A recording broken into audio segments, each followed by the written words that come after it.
You are listening to Basement Chronicles with Lisa Dublin, episode number 19.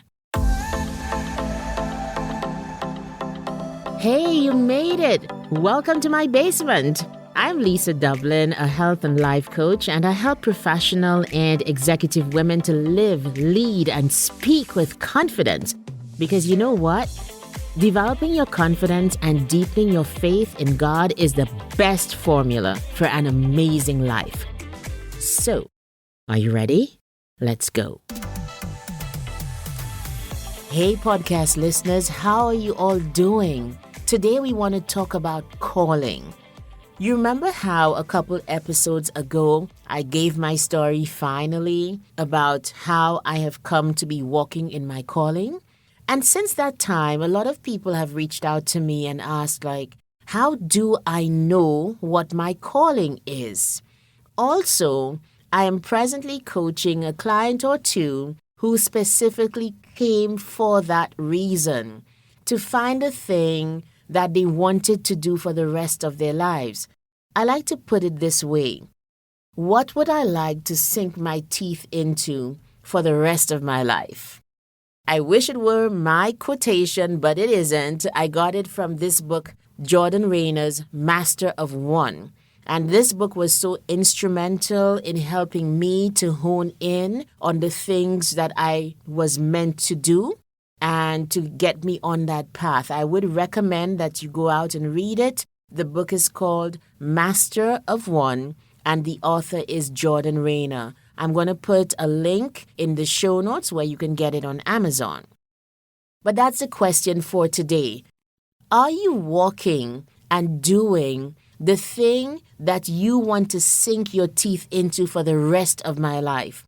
I swear when I was going through this process from 2020 to last year when I changed careers and began to walk in my calling because of a promise from God, go listen to the podcast from before and get ready for the book that will be out later this year. I swear when that was happening, you guys, I could not get away from that question because I was so far away from doing the thing that I wanted to do for the rest of my life. I was working in the office and I hated it. I didn't think I was meant for the office, but it was paying the bills. At the same time, I feel like I started cheating on the job because I began to so fall in love with coaching and speaking again, and of course writing, that the day job began to look very unpleasant and very unattractive. And by a combination of push and pull factors, I changed careers last year in 2023. But you can listen to the podcast from a couple weeks ago that is called Letting Go of Fear, where I really talk about that process of changing careers. Today, I want to talk about you and how can you know your calling. I have come up with a simple formula for calling. Are you ready for it? It is this: your gifts plus your skills plus your big why is equal to your calling. Your gifts plus your skills as one category plus your big why as the second part of the equation is equal to your calling. How do I fill this in for myself? My gifts and skills, as far as I'm concerned, are speaking, writing, and coaching. My big why is that I want people to win. And the way that I always say it is, why should you not win?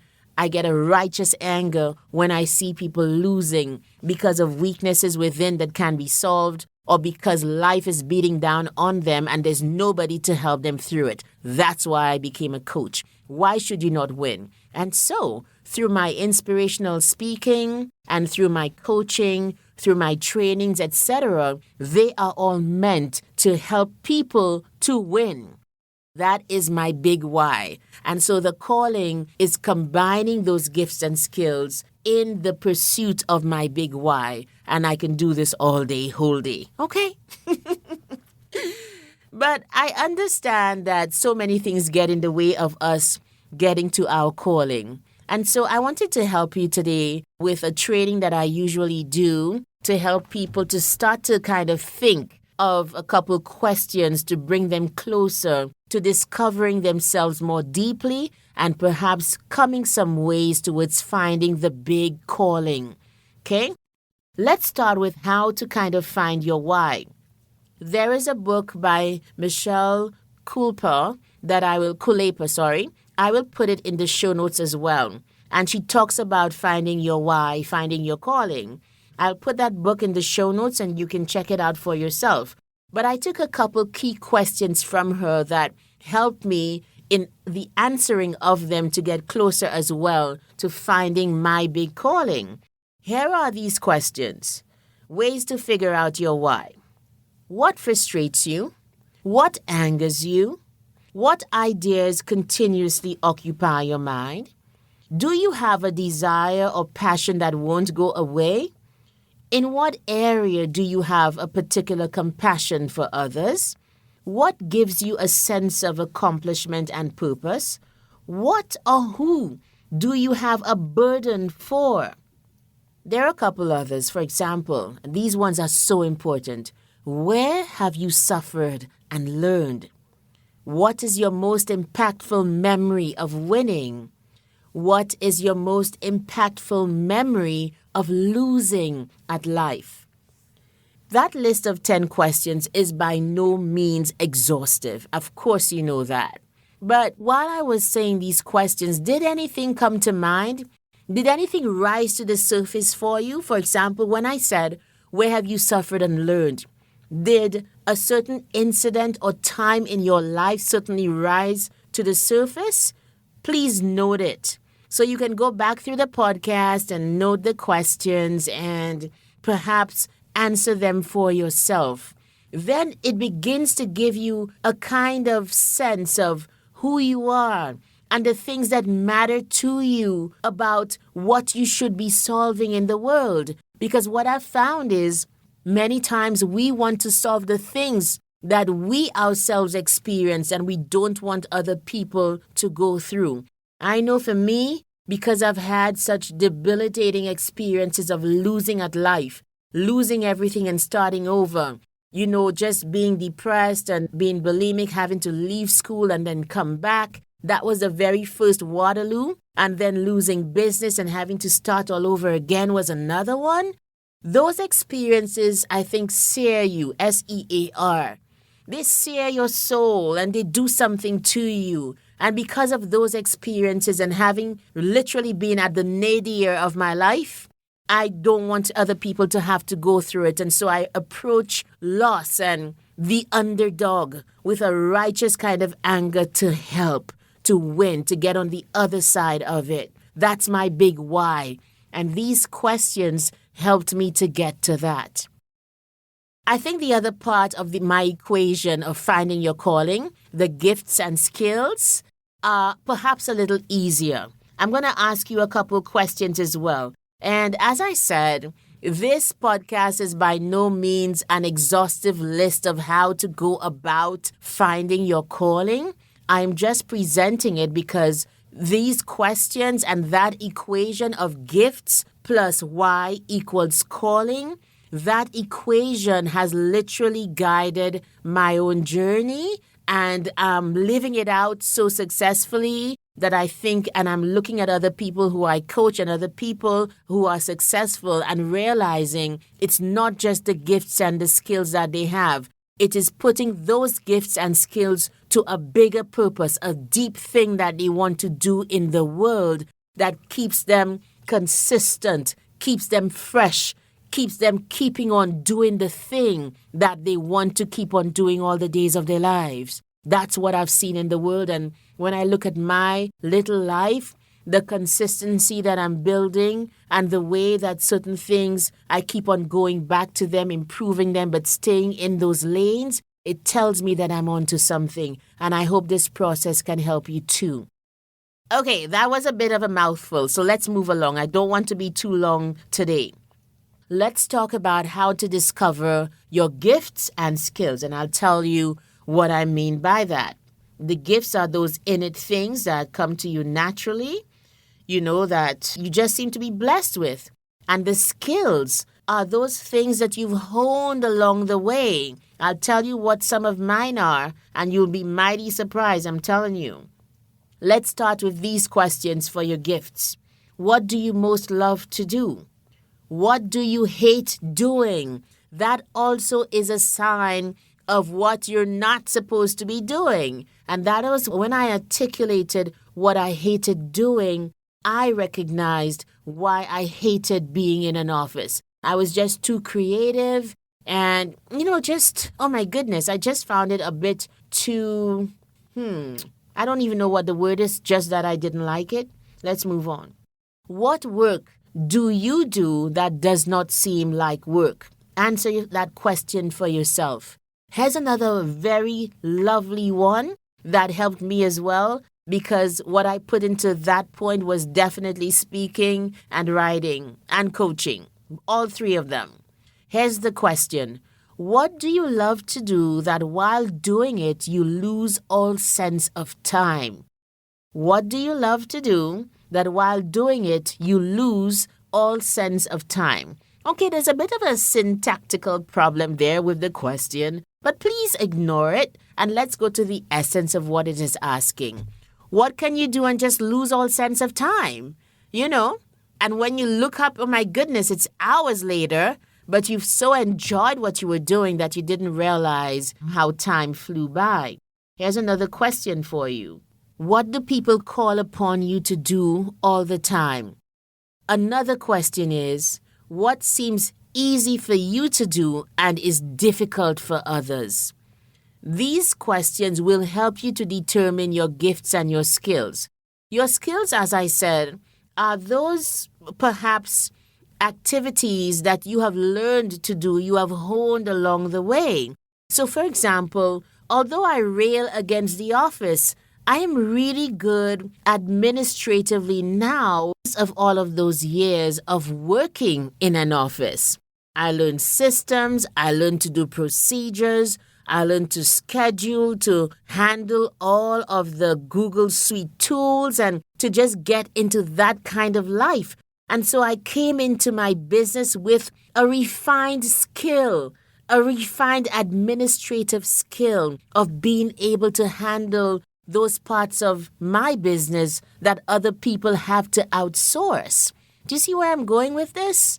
Look around your life, not just at the gifts that come naturally to you, but what are the skills that perhaps your experience has helped you to hone along the way? Add that to the mix.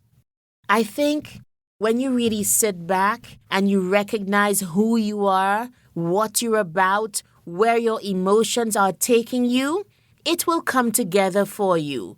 I'm thinking of literally doing a class, called What is Your Why and inviting people to do that, but we'll see how that goes because there is a distinct process. And when I took one of my clients through it, she realized that her passion was with parenting. Not only that, we found what the why was to help parents to raise good kids because she herself was so concerned about her children. But then on the other hand, when we looked at what the gifts and the skills were, we discovered the excitement for speaking and especially for facilitating and doing workshops and trainings and that kind of thing. Put the two things together, you guys, we have a speaker, a trainer, a coach in the making. And of course, not everybody is going to go down that line. The last thing that I want to leave with you when we talk about calling, and I hope this has helped somewhat for you today, the last thing I want to talk about is the fact that when you discover your gifts and your skills, and you discover your big why, it does not necessarily always mean that it's going to be about making money. You can utilize the same gifts and skills to the same end for a vocational purpose. I used to focus a lot on how I can make an impact while making an income. Obviously, because we need to live, and how much better we can do it when we can utilize our gifts and skills in the employ of something that we actually want to do. But here's the other thing. Those same gifts and skills that you have, they can also be used vocationally to bless people and to achieve the same result. Perhaps as charity, as a vocation, that means you don't get paid for it. I look at my own self and I realize I do that all the time as well. So I do have the free videos that I do. I go live very often, not just to be top of mind for my business, but because I understand that people need help. People need to be inspired, and that hearing a word of encouragement for me on a morning can literally help somebody do something different and more positive during the day. So that is me employing my gift of speaking in the employ of my big why, which is go out and win. Like, you don't have to pay me, go out and win. So your gifts and talents, they can have two streams. Don't forget that. You can employ them to help people without getting any kind of compensation, and that is okay. I am also equally excited about being able to do something with your gifts and talents that you want to accomplish in the world and get an income for it. That will be you making an impact while making an income. So, my question to you is, what is your calling?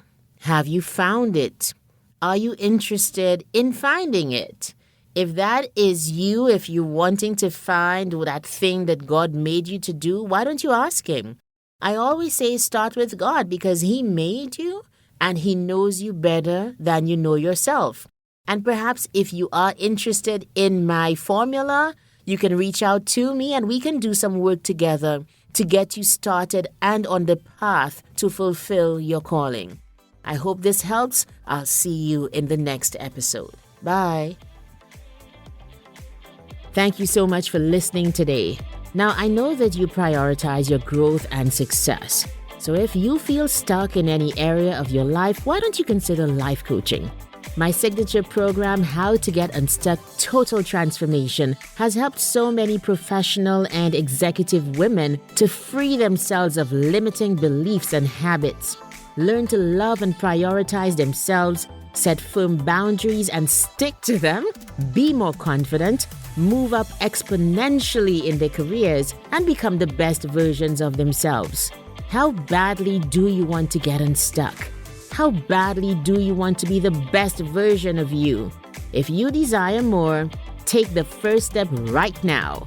Go to my website, lisamdublin.com/coaching and book a consultation with me. Let's talk about your coaching needs because the life you want is totally possible.